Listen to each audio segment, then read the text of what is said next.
Hello बच्चों, good morning.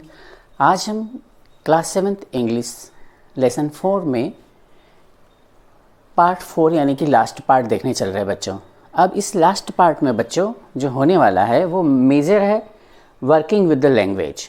हम lesson तो पढ़ेंगे ही, साथों साथ हमें इसमें जो ग्रामेटिकल पोर्शन है वो भी सॉल्व करना है। चलिए, हो यूँ रहा था कि जो ये अच्छा ओल्ड मैन है और उनकी पत्नी है, ये बड़े परेशान थे। किससे? अपने पड़ोसी से, क्योंकि पड़ोसी ने कुत्ता भी मार दिया, उनका म्यूको को भी मार दिया, उनकी मील भी जला दी। ठीक है, पर वो तो भला हो उस बेचारे डॉगी का जो उन्हें स्वप्न में आकर के सजेस्ट करते रहता था और इन लोगों का फ़ायदा होते रहता था। चलिए अब आगे देखते हैं होता क्या है। ठीक है। Suddenly the leader of the van caught sight of the aged man up in the tree. अचानक ही वो जो लीडर होता है, जो प्रोसेसन जा रहा है, जुलूस जा रहा है, पालकी जा रही है राजा की, उसका जो लीडर होता है वो देखता है कि एक एजेड मैन, वृद्ध मैन कहाँ पर बैठा हुआ है? ट्री के बीच में बैठा हुआ है।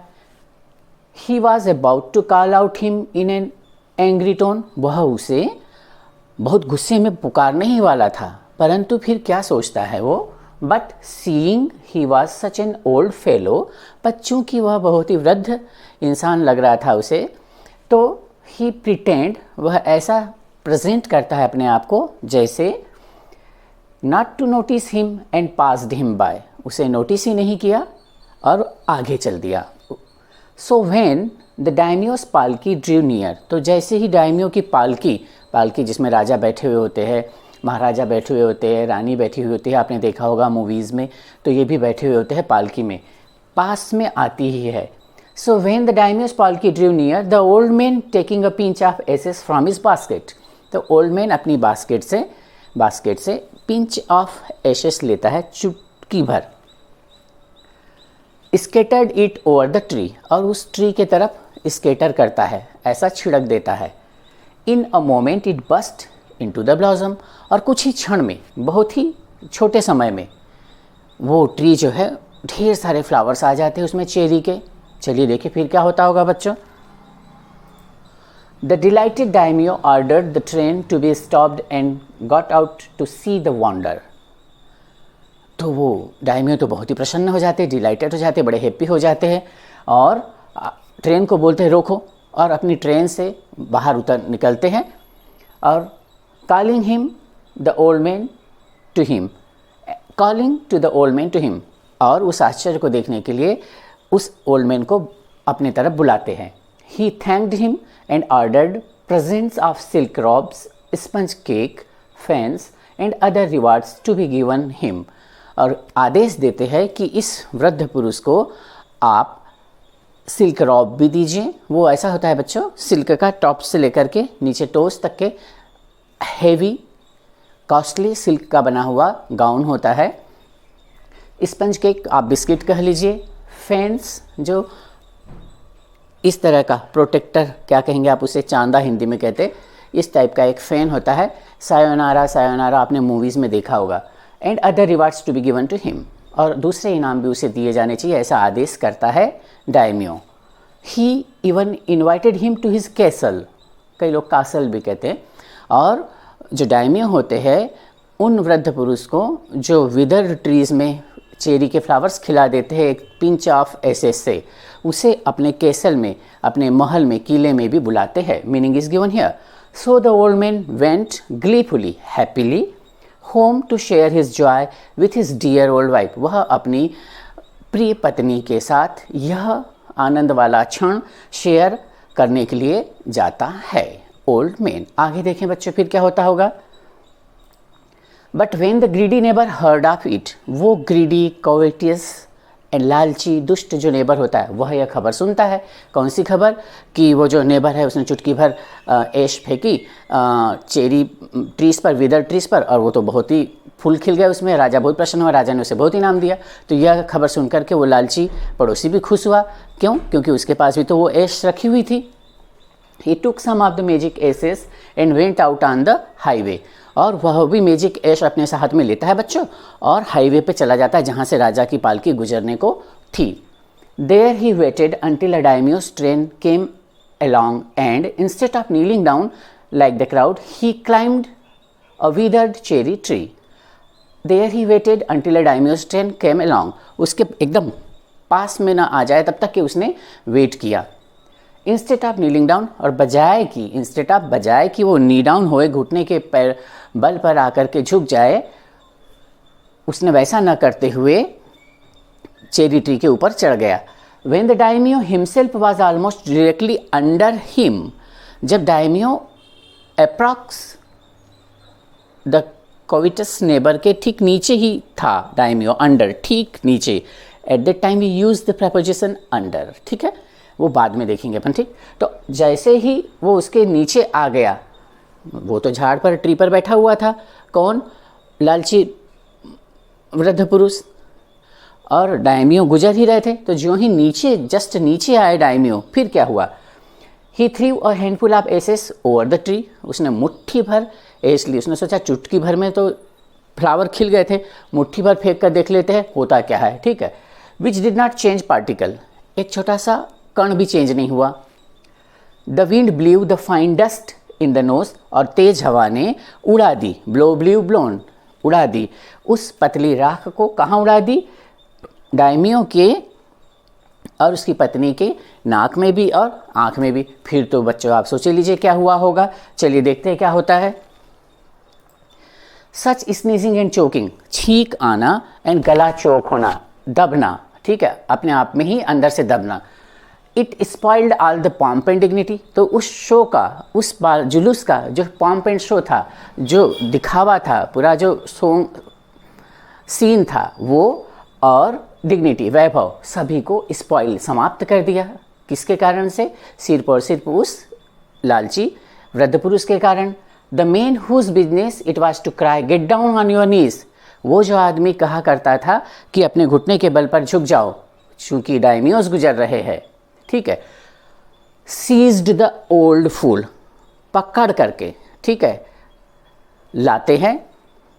कॉलर पकड़ते हैं, ऐसी कॉलर पकड़ करके खींचना आप जानते हैं. ड्रैग्ड, खींचना. Him from the tree and tumbled him and his ass basket into the ditch by the road. गड्ढा, होल, सड़क के बगल के गड्ढे में उस ओल्ड पुरुष को वो लीडर लाता है खींच करके, और उसके बास्केट को भी, दोनों को वो गड्ढे में फेंक देता है. दस the wicked old man died in the mud. और इस तरह से उस दुष्ट वृद्ध पुरुष की वहीं पे मृत्यु हो जाती है. But the kind friend of the dog dwelt live in peace and plenty.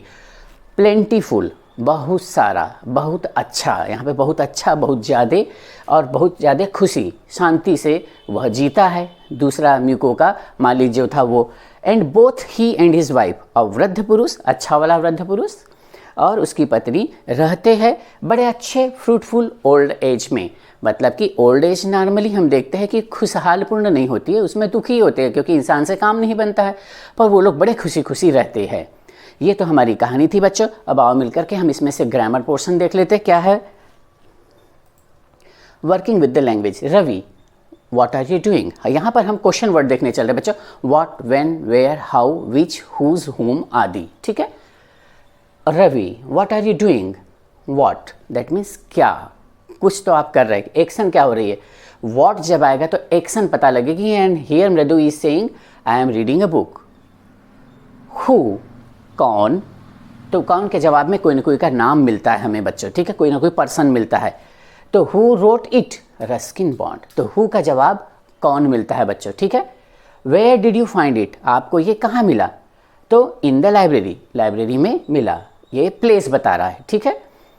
तो आपने नोटिस किया कि who, where are question words. Question that requires information begin with question words. वो क्वेश्चन जिनको इन्फॉर्मेशन चाहिए होती है वो क्वेश्चन वर्ड से शुरू होते हैं बच्चों. ठीक है. अब आगे भी हम और एक्सरसाइज देखेंगे. कुछ क्वेश्चन वर्ड इस तरह के दिए रखे हैं यहाँ पर. यहाँ पे what asks about actions, things. What हमेशा क्या एक्शन हो रही है या क्या चीज़ है उसके बारे में पता करता है, पूछता है. जिस तरह से who ask about people. Who जैसे ही आपके पास क्वेश्चन वर्ड आएगा तो वो हु जानकारी मांगता है पीपल की, इंसान की, कि कौन है वहाँ. In the same way where ask about place, जो ही वेयर मिलेगा क्वेश्चन वर्ड में आपको, तो वेयर जानकारी मांगता है हमसे किसी स्थान की, व्हेन टाइम की जानकारी मांगता है कि क्या किस टाइम हुआ, किस टाइम में क्या हुआ, किस डेट में क्या हुआ, किस दिन क्या हुआ। Why ask about reason, why are you doing so, reason. जब भी क्वेश्चन वर्ड में वाई दिखेगा तो वह कारण मांगता है, ठीक है, कि क्या कारण है। How ask about the means, manner और डिग्री, किस कंडीशन में, किस स्थिति में क्या काम हुआ है। How have you done so, आप इसे कैसे कर चुके हैं। या हाउ आर यू, आप कैसे हैं, आपकी स्थिति पूछता है। Whose ask about possession and whose pen is this, whose pencil is this, normally आप क्लासेस में बोलते हैं, तो ये अधिकार की बात बताता है whose। आओ मिलकर कुछ और देखते हैं। Read the following paragraph and frame questions. Anil is in school, place की बात हो रही है, तो अब आप क्वेश्चन कैसे बनाएंगे, वेयर इज अनिल, क्योंकि प्लेस की बात हो रही थी। I am in school too, कहाँ है, अभी भी प्लेस की बात हो रही थी, ठीक है, तो वेयर एम आई, इस तरह से क्वेश्चन बनेगा। Anil is sitting in the left row, बाएं साइड वाली रो में अनिल बैठा हुआ है, तो वेयर इज अनिल सिटिंग, यहाँ पे भी प्लेस की बात हो रही है, जहाँ प्लेस की बात हो रही है तो वेयर आएगा। He is reading a book, वह क्या काम कर रहा है, किताब पढ़ रहा है, तो अब यहाँ पर क्या आएगा, what is he reading. Correct, समझ में आ रहा होगा बच्चों। Else you may ask me any question in the comment box. Anil friend is sitting in the second row, again यहाँ प्लेस की बात हो रही तो वेयर आएगा। He is sharpening his pencil, वह यहाँ पे भी कुछ कर रहा है, तो what is he sharpening his pencil, तो हिज पेंसिल फिर क्वेश्चन करेंगे तो नहीं आएगा। रेस्ट 3 आप करिए, वेयर से शुरू हो सकते हैं, ठीक है बच्चों। नेक्स्ट देखिए, write appropriate question words in the blank space. Question word ही लिखना है आपको, बहुत ज़्यादा काम नहीं करना है। डेस did you get this book, question mark, ये किताब आपको मिली है कब, कहाँ, यस्टरडे मॉर्निंग, यानी कि ये समय की बात कर रहा है। जब समय की बात होगी तो हमें क्वेश्चन वर्ड व्हेन लगाना होता है, तो when did you get this book, समय की बात हो रही है तो व्हेन क्वेश्चन वर्ड लगेगा। इन द सेम वे रीज़न की बात हो रही, बिकॉज रीज़न, रीज़न की बात हो रही तो why is your sister crying, because she has lost her doll, क्यों, क्योंकि उसकी गुड़िया खो गई है। रीज़न आएगा तो वाई, समय आएगा तो व्हेन, इट्स आर्स, ये हमारा है। पोजेशन की बात हो रही है, अधिकार की बात हो रही है, तो whose room is this, yours or hers, किसका रूम है ये, उसका या तुम्हारा या उसका।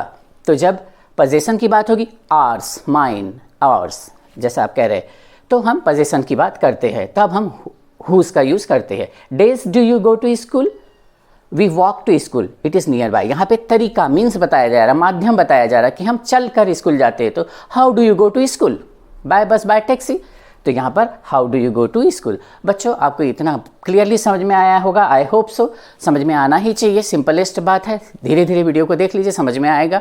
नहीं आने से कमेंट बॉक्स में पूछ लीजिए, सब्सक्राइब जरूर कर लीजिए, लाइक कीजिए और नेक्स्ट ग्रामर पोर्शन का वेट कीजिए। Very soon I will be with you. Bye bye.